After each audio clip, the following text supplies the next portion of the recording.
Je suis un commerçant. Mon travail est de trouver des gens qui veulent vendre leurs reins. Je les mets en contact avec mon réseau et ils vont se faire opérer. Ce revendeur fait partie d'une organisation internationale de trafic d'organes. Dans l'ouest du Kenya, il cible des hommes désespérés, en quête d'argent. Si on te donne 6 000 euros, imagine combien de vaches tu peux acheter au marché local. Tiens, prends mon numéro. Ces 2 taxis-motos sont déjà intéressés.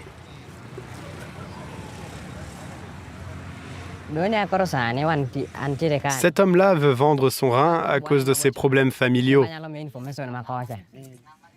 Dès que je trouve des gens comme lui, prêts à vendre, je les mets en contact avec mes chefs et je les aide.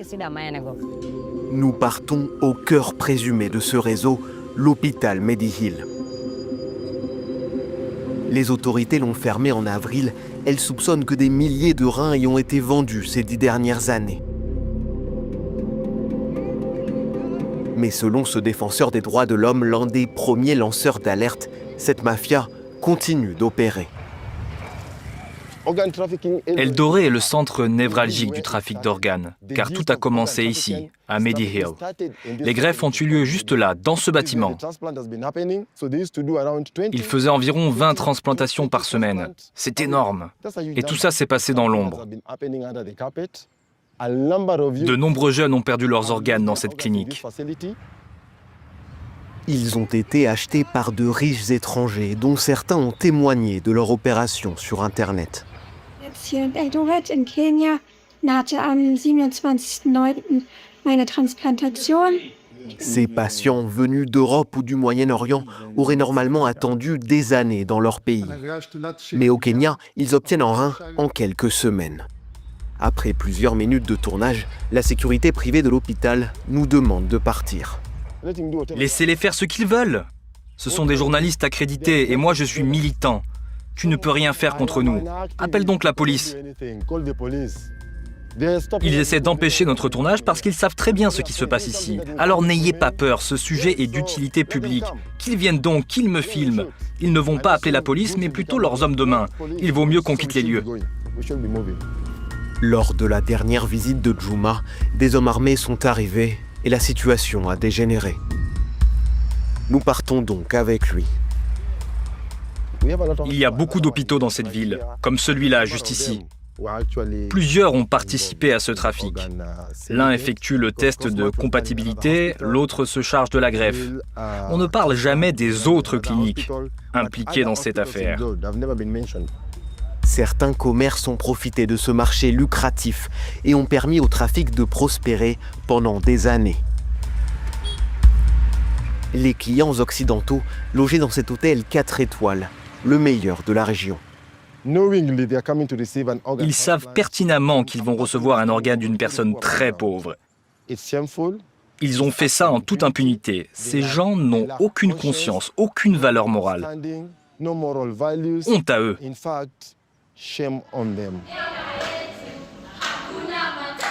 Des vidéos postées en ligne montrent des dizaines de patients en safari. Le séjour, opération comprise, peut coûter jusqu'à 200 000 euros. Il est organisé par une entreprise appartenant à un homme d'affaires israélien qui publie ses témoignages. L'ampleur des dégâts est inimaginable.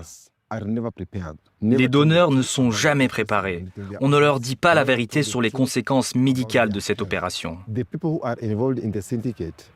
Les personnes à la tête de ce trafic ne se soucient pas d'eux. Ils se soucient des clients, parce qu'ils viennent avec beaucoup d'argent.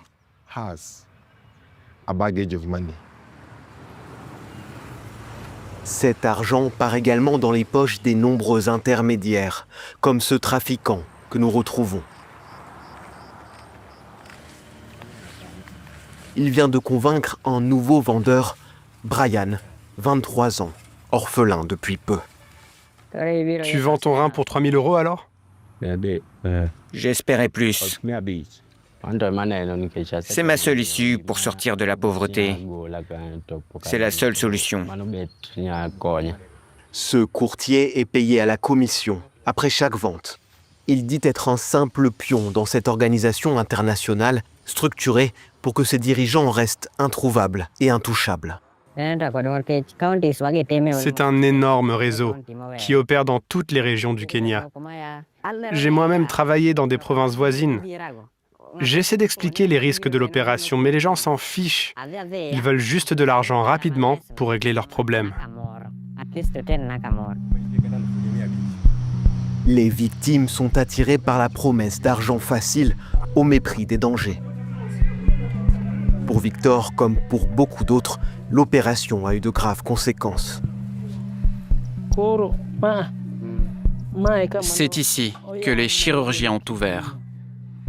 Juste là. Ce charpentier a vendu son rein cette année, en échange de 1 500 €. Quand je dois travailler tard, je me fatigue énormément. Bien plus qu'avant. Après l'opération, les médecins l'ont renvoyé chez lui avec ce petit appareil en plastique. Ça, c'est le gadget qu'on m'a donné en cas de problème respiratoire.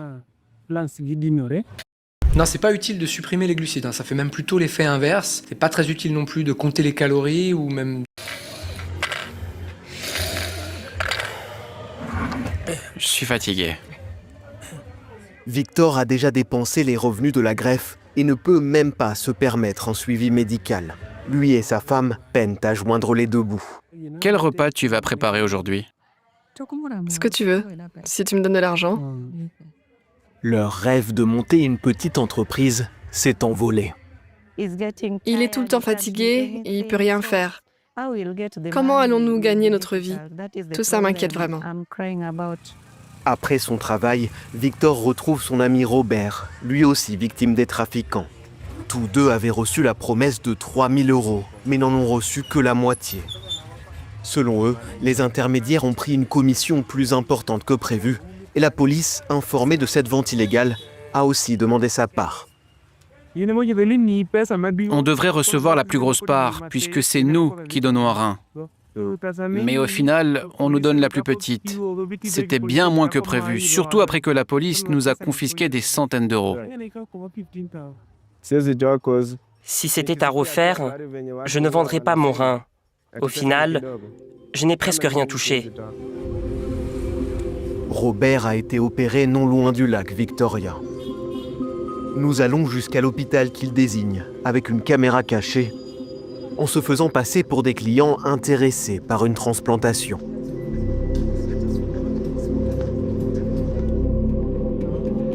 Une fois à l'intérieur, le chef du service de néphrologie nous accueille.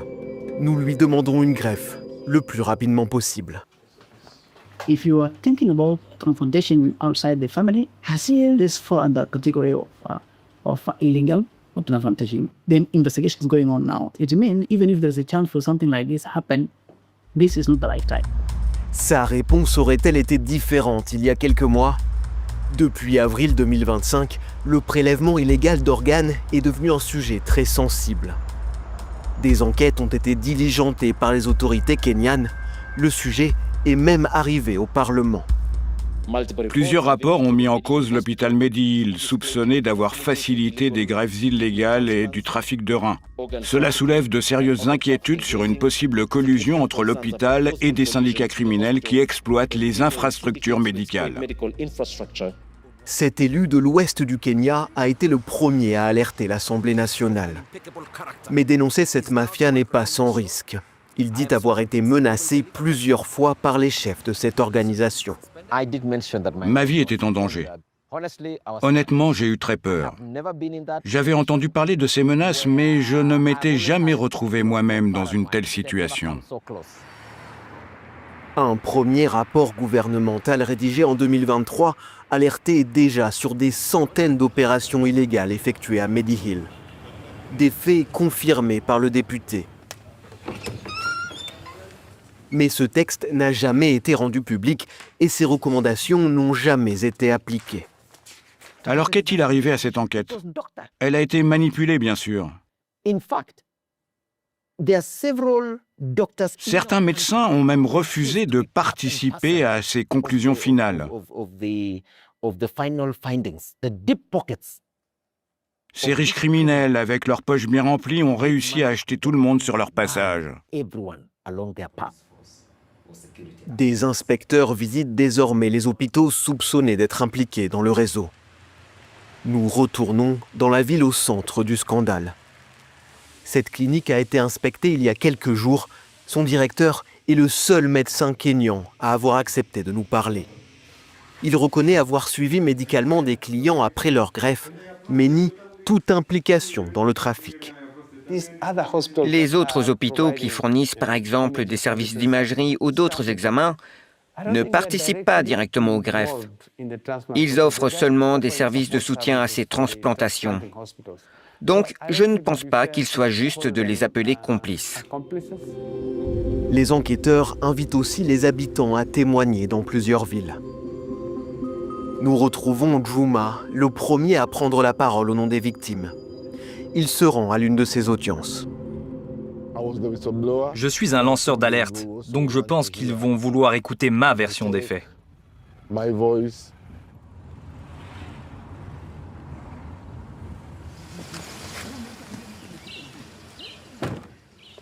Aujourd'hui, il est le seul témoin dans la salle.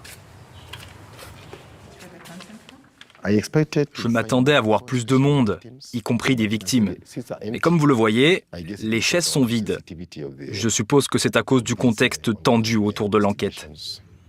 Les officiels nous interdisent de filmer l'entretien, mais nous retrouvons le militant à sa sortie. Les informations qu'ils vont recueillir auprès des victimes permettront peut-être au gouvernement d'agir. Il faut espérer, rester optimiste. Mais je doute du résultat. Je doute vraiment. Le comité d'enquête doit publier ses conclusions au cours de l'été. Mais Juma a peur que ce rapport reste lettre morte et soit oublié, comme en 2023. Un silence qui profite à ce réseau international en pleine expansion, qui s'est déjà étendu hors du Kenya, dans au moins 13 autres pays. La procrastination cause